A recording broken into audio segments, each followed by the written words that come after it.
16 डिसेंबर 2012च्या रात्री 9 वाजता दिल्लीतल्या मुनारिकाजवळ चालत्या बसमध्ये 22 वर्षीय तरुणीवर सामूहिक बलात्काराची क्रूर घटना घडली. या घटनेनं दिल्लीसह भारतभर पडसाद उमटले.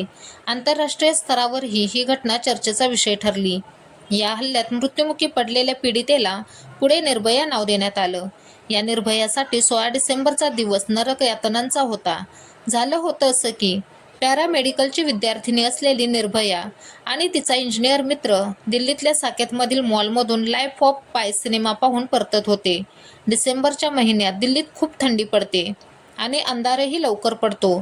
कुट्ट काळोखाला आणि बोचऱ्या थंडीला चिरफाडत रस्त्याने भरधाव धावणाऱ्या गाड्या वगळता रस्त्याला कुणीच नव्हतं. निर्भया आणि तिच्या मित्राला द्वारकाला पोहोचायचं होतं. दोघेही द्वारकाला जाणाऱ्या एका बसमध्ये मुनारिकाहून चढले. तेव्हा रात्रीचे 9 वाजले होते. त्या बसमध्ये आधीपासूनच चालकांसह 6 जण होते. बसचा प्रवास सुरू झाल्यावर त्या 6 जणांनी निर्भयासोबत छेडछाड करायला सुरुवात केली. त्यावेळी तिच्या मित्रानं पटकन हस्तक्षेप केला. मात्र आरोपींनी त्याला बेदम मारहाण केली आणि त्यात तो बेशुद्ध पडला. या 6 जणांनी बसमध्येच निर्भयावर बलात्कार केला. केवळ बलात्कार करून ते थांबले नाहीत, तर तिला अमानुष मारहाण केली आणि तिला गंभीररित्या जखमी केलं. त्यातल्या एकाने गंजलेली लोखंडी रॉड निर्भयाच्या गुप्तांगात घुसवली. या कृत्यामुळे निर्भयाच्या शरीरातील आतडी बाहेर आली. शरीरावरील अमाप आणि तीव्र जखमांनी मृत्यूशी झुंजणारी निर्भया रक्तानं माखली. त्यानंतर त्यांनी निर्भयासह तिच्या मित्राला नग्न केलं आणि वसंत विहारजवळ चालत्या बसमधून रस्त्यावर फेकून दिलं. निर्भया रक्ताच्या थारोळ्यात रस्त्याच्या बाजूला निपचित पडली होती, तर तिचा मित्र प्राणांतिक आक्रोशाने मदतीची याचना करत विवळत होता. निर्भयाच्या मित्रानं सांगितलं की त्या रात्री काय घडलं. त्यात त्यानं त्या क्रूर रात्रीचा घटनाक्रम सांगितला होता. बसच्या खिडक्या बंद करण्यात आल्या होत्या. त्यावरूनच पुढच्या क्रूर कृत्याबाबत पुसटसा अंदाज आला होता. ज्यावेळी आरोपींनी निर्भयाशी छेडछाड केली, त्यावेळी ती त्यांच्याशी खूप भांडली. पोलिसांशी संपर्क साधण्यासाठी मी मोबाईल हाती घेतला, तेव्हा त्यांनी मोबाईल हिसकावून घेतला आणि मला मारहाण केली, तर निर्भयासोबत दुष्कृत्य केलं. ज्यावेळी आरोपींनी दोघांनाही बसमधून बाहेर फेकलं, त्यावेळी बसनं चिरडून टाकण्याचाही प्रयत्न केल्याचं निर्भयाच्या मित्रानं सांगितलं. रस्त्याच्या बाजूला पडलेलो असताना लोकांकडे मदतीची याचना केली, मात्र 20 ते 25 मिनिटं कुणीच थांबत नव्हतं. दिल्लीचे तत्कालीन विशेष आयुक्त दीपक मिश्रा यांच्या माहितीनुसार रात्री 10:22 अज्ञात व्यक्तीनं पोलीस ठाण्यात फोन केला. त्यानंतर पुढच्या 4 मिनिटात पोलीस घटनास्थळी होते. रात्री 10:55 निर्भया आणि तिच्या मित्राला समुदरजंग हॉस्पिटलमध्ये दाखल केलं गेलं. निर्भयाचा मित्र सांगतो, नराधमांनी आम्हाला रस्त्याच्या बाजूला फेकल्यानंतर 40 ते 45 मिनिटांनी पोलीस घटनास्थळी दाखल झाले. त्यानंतर हे प्रकरण कुणाच्या हद्दीत येतं हेच ठरवायला पोलिसांना काही अवधी गेला. दुसऱ्या दिवशी सोशल मीडियाच्या पोस्ट आणि इलेक्ट्रॉनिक माध्यमांची स्क्रीन या घटनेनं व्यापून टाकली. क्षितिजापर्यंत पसरलेल्या सुक्या माळरानावर भडकलेल्या आगीच्या वणव्यासारखी ही घटना भारतभर पसरली. निर्भयासोबत झालेल्या घटनेनं प्रत्येकाच्या तळपायाच्या मस्तकात जात होती. आरोपींना अटक करण्याची मागणी तीव्र होऊ लागली. फेसबुक, ट्विटरवरून प्रत्येकजण व्यक्त होऊ लागला, राग व्यक्त करू लागला आणि पोलिसांनी आरोपींच्या मुसक्या आवळल्या. 18 डिसेंबरला देशाच्या संसदेतही याचे पडसाद उमटले. निर्भयाच्या बलात्काऱ्यांना मृत्यूदंड देण्याची खासदारांनी मागणी केली. तत्कालीन केंद्रीय गृहमंत्री सुशीलकुमार शिंदे यांनी तसं आश्वासनही दिलं. दरम्यान निर्भयाच्या गुन्हेगारांना पकडण्याची मागणी जोर धरत होती आणि देशभरातील आवाज आणखी वाढत होता. देशभर ठिकठिकाणी आंदोलन, मोर्चे झाले. परिणामी आरोपींना पकडण्यासाठी पोलिसांवरील दबाव वाढत गेला. याचा परिणाम तपासाच्या गतीतही झाला. आठवड्याभरातच दिल्ली पोलिसांनी या कृत्यातील सर्व आरोपींच्या मुसक्या आवळल्या. 17 डिसेंबर 2012 रोजी मुख्य आरोपी असलेला बसचा चालक रामसिंहसह 3 अटक करण्यात आली. त्यानंतर 21 ते 22 डिसेंबर रोजी इतर 3 आरोपींच्या मुसक्या आवळल्या गेल्या. यामध्ये चालकाचा भाऊ मुकेश सिंह, जिम इन्स्ट्रक्टर विनय शर्मा, फल विक्रेता पवन गुप्ता, बस हेल्पर अक्षय कुमार सिंह आणि एक अल्पवयीन वय वर्ष 17 या आरोपींचा समावेश होता. म्हणजेच 22 डिसेंबर 2012 पर्यंत सर्व आरोपी पोलिसांच्या ताब्यात होते. दुसरीकडे निर्भया मृत्यूशी झुंज देत होती. निर्भयाची स्थिती नाजूक होत होती. तिला व्हेंटिलेटरवर ठेवण्यात आलं होतं.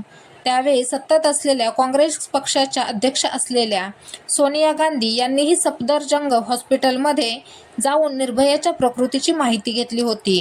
मात्र निर्भयाची प्रकृती आणखी खालावत जात असल्याने तिला सिंगापूरमधील माउंट एलिझाबेथ हॉस्पिटलमध्ये हलवण्यात आलं.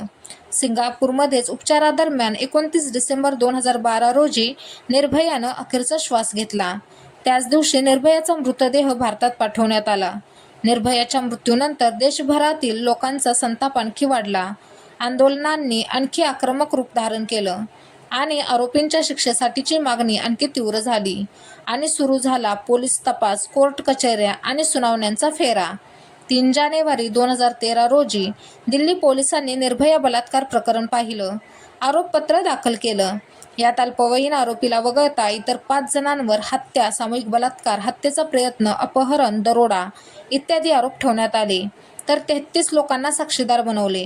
या प्रकरणी वेगवान सुनावणीच्या मागणीची दखल घेत फास्ट ट्रॅक कोर्टाची स्थापना करण्यात आली आणि 17 जानेवारी 2013 रोजी आरोपपत्रातील 5ही आरोपींवरील आरोप निश्चित करण्यात आले.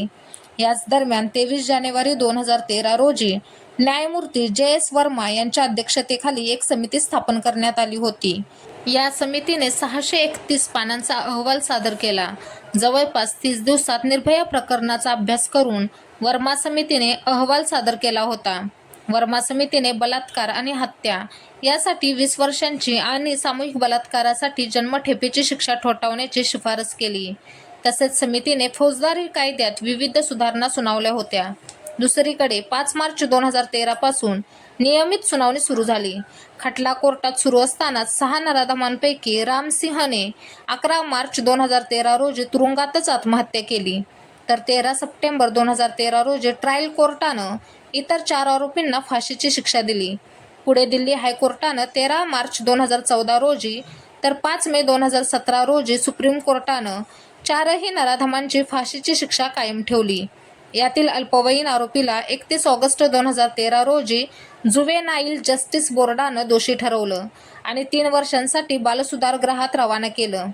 पुढे 18 डिसेंबर 2015 रोजी दिल्ली हायकोर्टानं अल्पवयीन आरोपींच्या मुक्ततेविरुद्ध केलेल्या याचिकेवर सुनावणी करण्यास नकार दिला आणि या अल्पवयीन आरोपीला 3 वर्षांच्या शिक्षेनंतर NGOच्या देखरेखीखाली ठेवण्याचे आदेश दिले. अखेर 7 वर्ष उलटल्यानंतर निर्भया सामूहिक बलात्कार आणि हत्या प्रकरणातील गुन्हेगारांच्या शिक्षेवर शिक्कामोर्तब झाला आहे. 17 जानेवारी 2020 रोजी दिल्ली न्यायालयाने 4 आरोपींना फाशीची शिक्षा सुनावली होती, परंतु 19 मार्च 2020 रोजी फाशीला स्थगिती देण्याची याचिका दिल्ली हायकोर्टानं फेटाळली. अखेर 20 मार्च 2020 रोजी तिहार कारागृहात 4ही दोषींना पहाटे 5:30 वाजता फाशी देण्यात आली. दरम्यान निर्भया सामूहिक बलात्कार प्रकरणानंतर महिलांवरील अत्याचाराविरोधात सरकारनं पावलं उचलण्यास सुरुवात केली. याचाच एक भाग म्हणून सरकारनं पुढच्याच अर्थसंकल्पात म्हणजे मार्च 2013 मध्ये सादर केलेल्या अर्थसंकल्पात निर्भया फंडची घोषणा केली. या निर्भया फंडसाठी तत्कालीन अर्थमंत्री P. चिदंबरम यांनी 1000 कोटी रुपयांची तरतुदीची घोषणा केली. महिलांच्या सुरक्षेसाठी या निधीचा वापर करण्यात येईल असं यावेळी सांगण्यात आलं होतं.